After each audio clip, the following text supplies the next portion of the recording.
Tudo bem, turma do 7º ano? Nós vamos estar dando continuidade aos reinos. E agora nós vamos estar seguindo aqui com mais um reino, o reino protista. Lembre que dentro da classificação nós estamos estudando os 5 reinos de seres vivos, começando do grupo mais simples e seguindo até o grupo mais complexo. Então já vimos o reino Monera e agora nosso segundo reino, reino protista. Só para a gente relembrar um pouquinho. Reino Monera é formado pelos seres vivos mais simples. São seres vivos unicelulares, aqueles que só têm uma célula. Agora no reino protista, para a gente começar, vocês vão perceber que eles têm algo um pouquinho mais complexo. Eles já têm mais estruturas do que o reino Monera. Eles já são um pouco mais evoluídos. E tudo isso a gente vai perceber na organização da própria célula. Então vamos lá. Como principal característica, e uma das primeiras características. Agora, esses seres vivos que vão fazer parte do reino protista, eles são eucariontes, tá? Lembra lá que no reino Monera, eles eram unicamente procariontes. O que isso significa?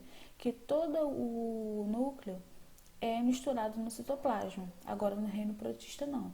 Esses seres vivos que agora são protozoários e algas, serão eucariontes. Então, eu vou conseguir identificar o núcleo no interior da célula. Porém, alguns ainda são unicelulares, mas já é uma minoria bem considerável.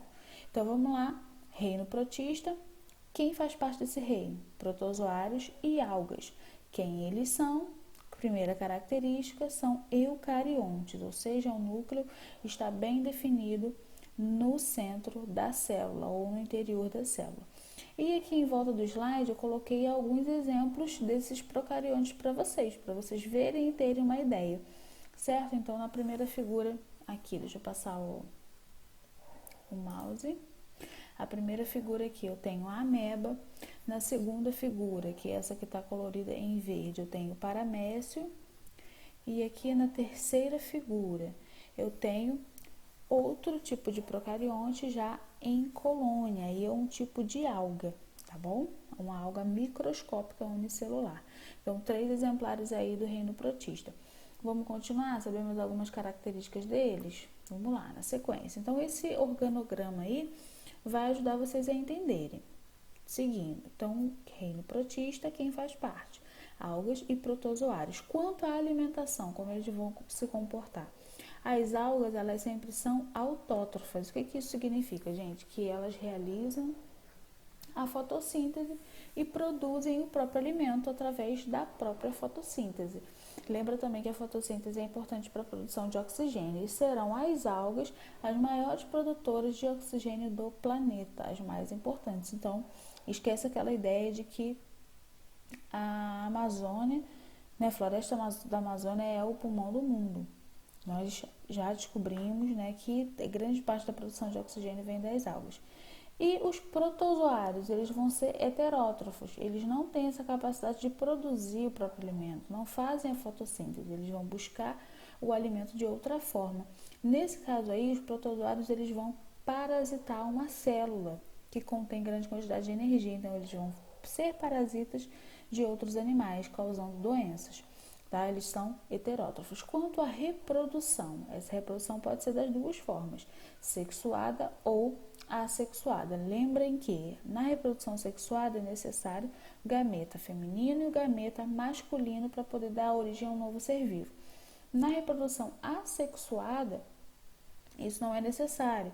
E essa célula do animal, ela consegue se dividir, gerar cópias, gerar células filhas exatamente iguais à célula mãe, a célula principal. Então, todas essas formas de reprodução, as duas formas, podem ser encontradas aí dentro dos seres vivos que fazem parte do reino protista. Mais uma sequência aí de características. Agora eu vou falar separadamente. Eu vou falar primeiro sobre protozoário, depois eu vou estar falando sobre alga, ok? Então, listinha aí de características, vocês podem anotar no caderno se quiser. Primeiro, são seres vivos unicelulares. O que isso vai significar? Que eles são formados por uma única célula. São eucariontes. Essa célula tem um núcleo e esse núcleo está definido no citoplasma. Terceira, são desprovidos de clorofila, ou seja, eles não fazem a fotossíntese. A clorofila é o pigmento onde a fotossíntese vai acontecer. Eles não têm esse pigmento, não fazem fotossíntese. Quarto item, podem viver como parasitas ou ter vida livre. Lembra que eu falei que eles não conseguem fazer fotossíntese e buscam alimento de outras formas? Essa outra forma de buscar o alimento é parasitando um corpo de outro ser vivo, causando doenças. Então, essa é a maneira que eles vão ter de encontrar o alimento. Ou ter vida livre, esse termo vida livre aí significa na água, nas superfícies, né, no solo, nesses locais.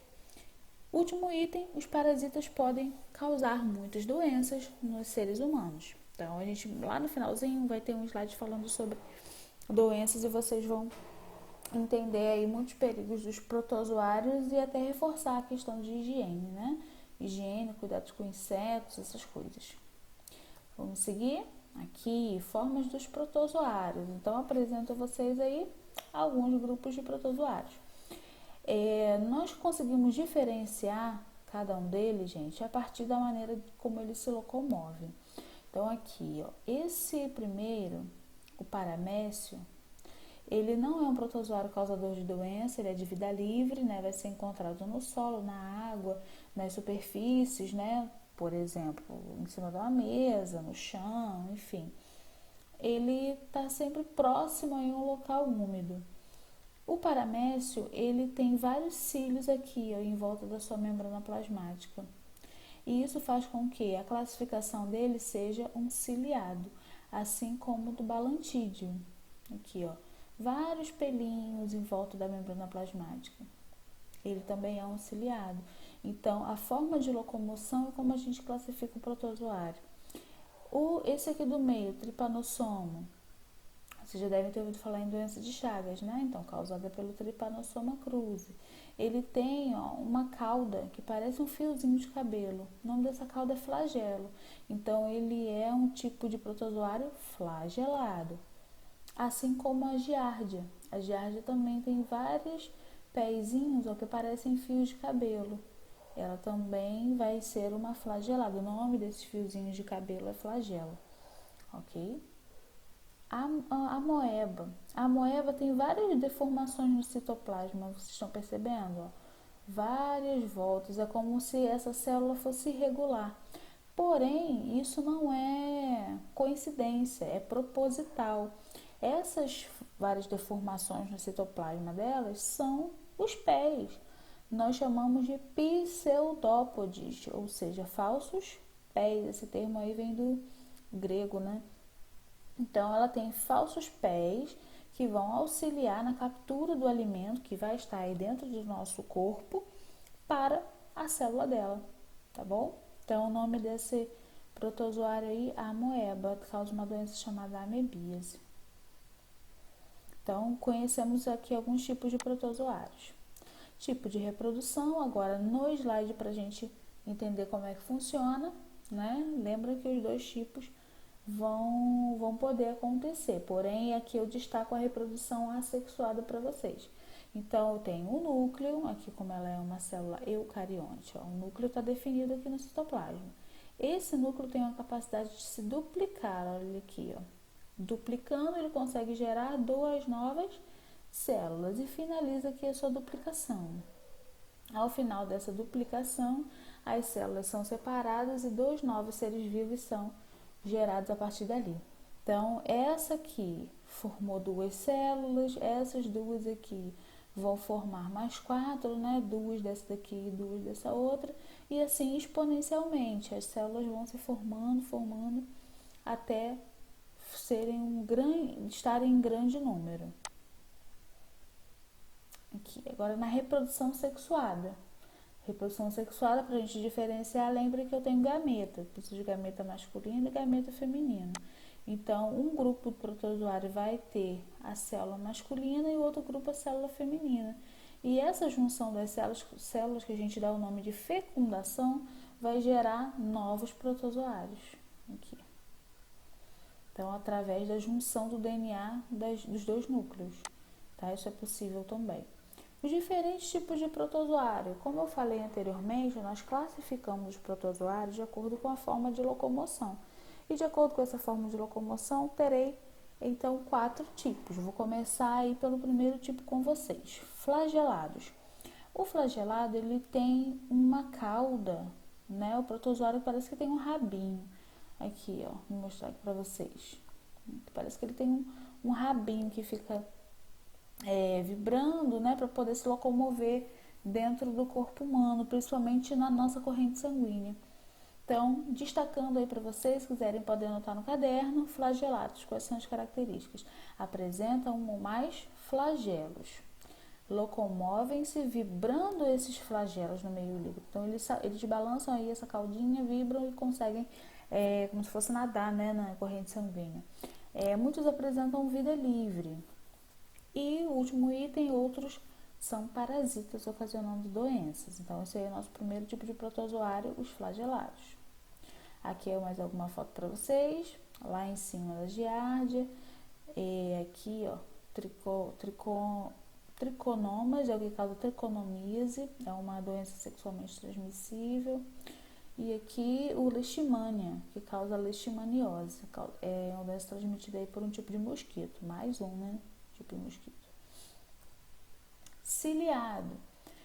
Relembrando aí o exemplo anterior, lá dos primeiros slides, o protozoário ciliado, ele vai ter pequenos cabelinhos, né, que nós vamos chamar de cílios, em volta da sua membrana plasmática. Esses cílios vão fazer movimentos, que também parecem vibrações, e vão permitir a movimentação desse ser vivo. A maioria dos ciliados, gente, ele não causa nenhuma doença grave ao ser humano. Ele é de vida livre, mas não é por isso que a gente vai deixar de ter os cuidados de higiene, né? Principalmente com a água, com o alimento. Então, a água deve ser filtrada ou fervida e o alimento bem cozido, bem assado. Nada de alimentos crus, principalmente carne vermelha, ok? Então, ciliados, tá aí pra gente ter uma ideia de como eles são. Outro slide, agora com um aumento, né, do microscópio, para vocês perceberem bem como é que é dentro da célula desses animais. Ok? Animais não, seres vivos, né? Que não fazem parte aí do reino animal. Seguindo, próximo grupo, terceiro aí, são os esporozoários. O esporozoário é exclusivamente parasita. O que isso quer dizer? Que esse sim vai causar doença, porque ele vai procurar justamente um corpo humano de preferência, né, um corpo humano ou o corpo de um vertebrado, para poder conseguir o seu alimento e para poder se reproduzir. Ele não consegue se locomover, ou seja, ele não tem estrutura de locomoção, não tem cílio, não tem flagelo, mas ele é levado aí pelo fluxo da corrente sanguínea quando ele está aí dentro do nosso corpo. Então, o esporozoário muito conhecido é o causador da malária, o Plasmodium, e ele é um protozoário muito resistente, tão resistente quanto perigoso. Ele vai ser transmitido pelo mosquito, né? Então, o mosquito é um dos principais causadores aí de doenças relacionadas aos protozoários. E esse mosquito, ele vai instalar o Plasmodium dentro da nossa corrente sanguínea, ao picar aí alguma parte da nossa pele. Então, por isso que a gente tem que evitar permitir, né, que esses mosquitos estejam dentro aí da nossa casa, enfim, a gente tem que se prevenir de alguma forma. Usar repelente, né, inseticida, buscar ao máximo ter essa prevenção. E esse plasmódio, ele vai atacar as células sanguíneas, principalmente as hemácias, causando aí uma alteração na sua estrutura. Então, é uma doença que, se não for identificada cedo, se não for cuidada logo, pode trazer aí graves complicações, tá? Vamos aí ao próximo item. Vamos falar agora das algas unicelulares. Então, relembrando, o reino protista é dividido em 2 grupos, protozoários e algas. As algas, elas vão ser produtoras do seu próprio alimento. O que isso significa? Que elas irão fazer a fotossíntese. E a fotossíntese é super importante para a existência do planeta Terra, gente. É super importante para a existência da vida no planeta Terra, porque a fotossíntese, ela vai produzir o oxigênio, e o oxigênio é o gás mais importante para a nossa respiração. Para vocês terem uma ideia dos diversos gases que compõem todo o planeta, o que nós usamos, o que a nossa célula sanguínea consegue captar é o oxigênio. Então, ele é muito importante, tudo isso, ele existe por causa da fotossíntese. Então, é um ciclo, né, de fenômenos relacionados à ciência, fenômenos biogeoquímicos que irão ajudar aí a nossa existência. Então, 3 itens aí que eu destaquei para vocês. São importantes para o equilíbrio ecológico dos ecossistemas, são produtoras de alimento, né? O termo científico para esse nome é autótrofa, e são grandes fornecedores de gás oxigênio. Então, 3 itens aí muito importantes para a gente lembrar. Vamos destacar algumas algas? Então, estão destacadas aí no nome, né? Vocês vão perceber que são nomes um pouquinho diferentes. Anotem no caderno para vocês se acostumarem com o vocabulário científico, né? Que agora vocês vão ver bastante. E aí do lado a foto da alga para vocês terem uma noção. Esse primeiro grupo aí são as euglenófitas. Essas algas são de regiões de água doce, né? Geralmente quando a gente fala alga, a gente lembra logo de mar, oceano e tal. Essa aí é da água doce. Ela é unicelular, tem clorofila, olha o pigmento verde aqui, ó, dentro dela. Ó, ela é toda cheia de pequenos pontinhos verdes, isso é clorofila, gente. Isso quer dizer que ela faz a fotossíntese, tá? Tem um meio de locomoção, o meio de locomoção dela é o flagelo, um daqueles meios que nós vimos anteriormente. E é onde nós vamos encontrá-la, principalmente na água doce, né? No rio, na cachoeira, tá? Mais uma foto dela aqui para vocês, mais 4 fotos, né? Para vocês irem se familiarizando. Então, não parece, é microscópico, mas é um ser vivo, gente. E muito importante aí para a nossa existência, contribui com a produção de oxigênio. Seguindo, outro grupo de algas, as crisófitas, ou algas douradas, a gente pode chamar também de algas pardas, né? Dependendo do livro, vocês vão ver esse termo, mas enfim. Essas algas, elas têm uma clorofila, sim, só que vocês vão ver que na estrutura da célula não tem aquele verde forte, né, aparecendo. Isso porque ela tem alguns outros componentes, tá? Então, características unicelulares, tem clorofila, o habitat é água doce ou salgada, e tem o corpo, a estrutura que eu falei, o corpo protegido por uma carapaça de forma cílica, olha aqui, ó. É essa carapaça que vai deixar a coloração dela um pouquinho diferente, a gente não vai ver o verde predominando aqui, tá? Outra foto dela. Interessante, né? Mais um grupo de fotos. Próximo grupo de algas, as pirrófitas.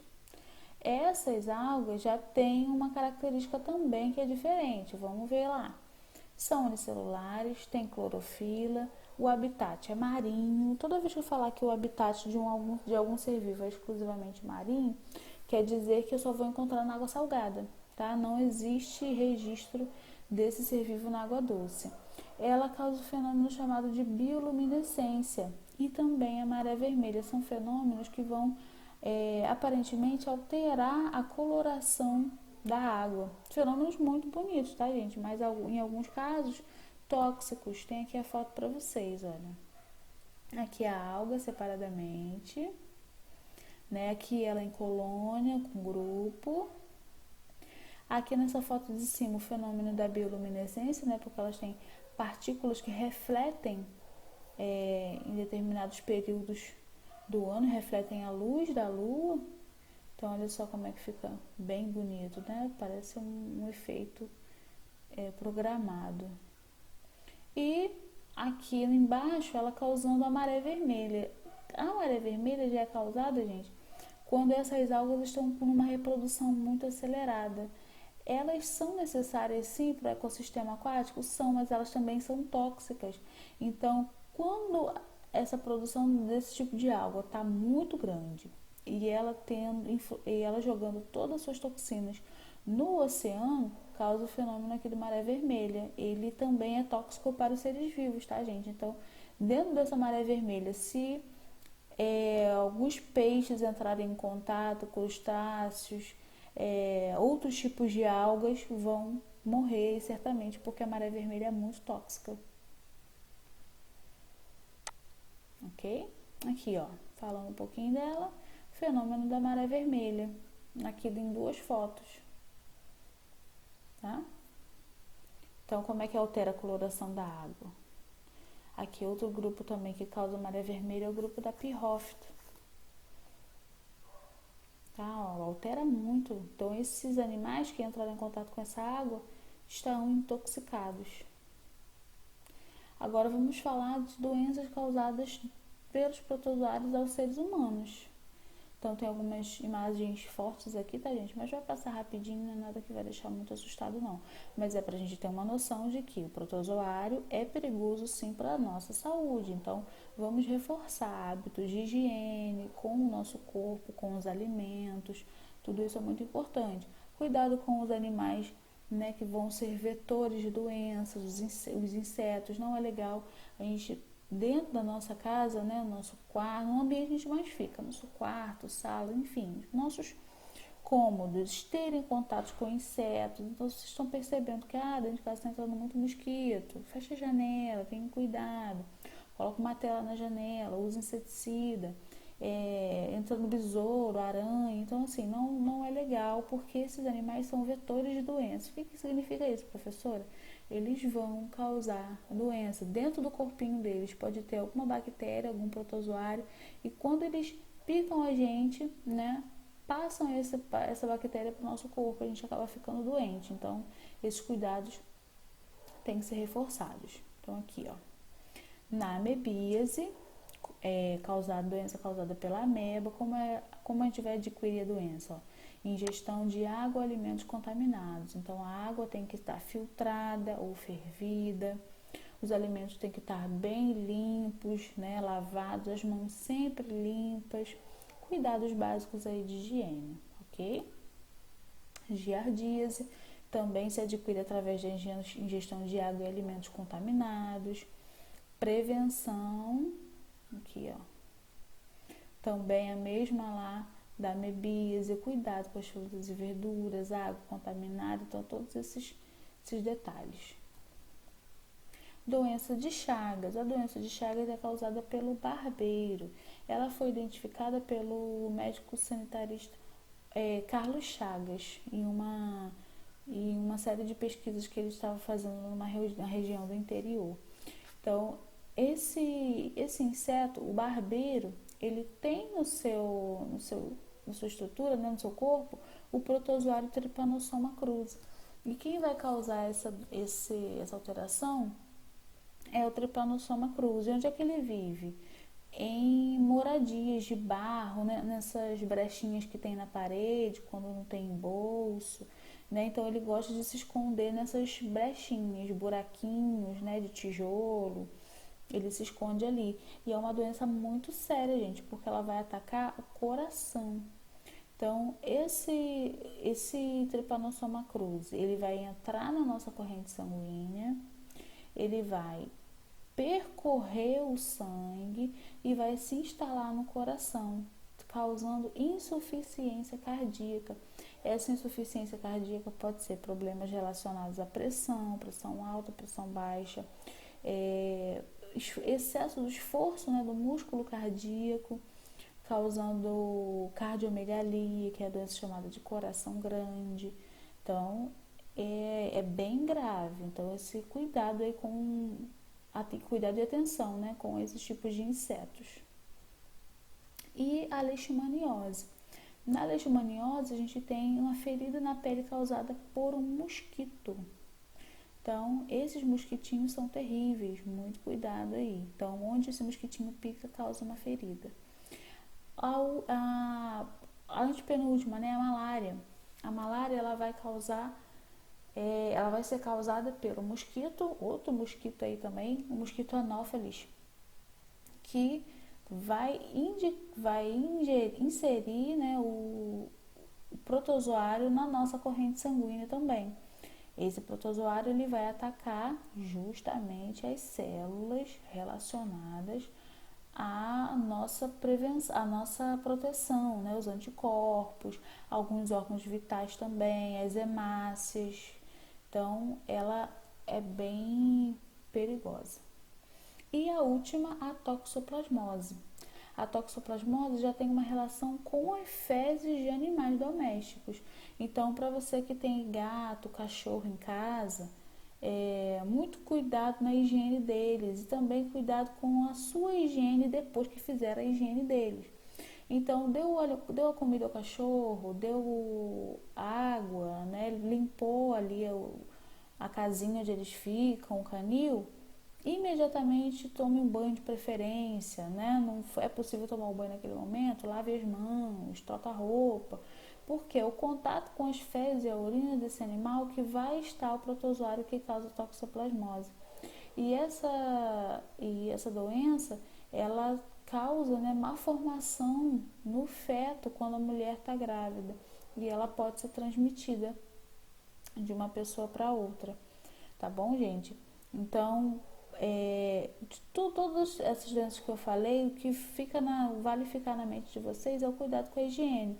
Que quanto mais nós tivermos cuidado, menos as doenças vão conseguir se instalar aí no nosso organismo, tá bom?